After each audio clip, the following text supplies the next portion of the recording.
माननीय उद्धव साहेबांचं स्वागत.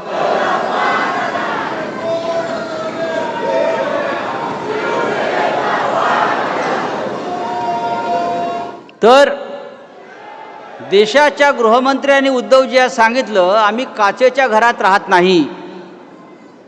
मी म्हणतो हो बाबा, तू काचेच्या घरात नाही राहत, तुम्ही सुवर्ण महालात राहताय.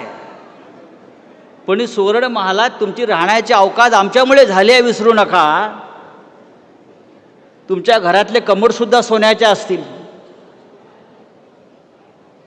पण एक लक्षात घ्या, तुम्ही सुवर्ण महालात राहा किंवा काचेच्या महालात राहा,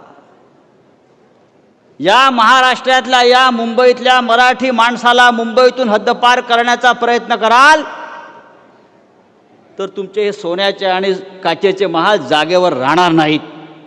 इतकी ताकद या समोर बसलेल्या सैन्यामध्ये आहे.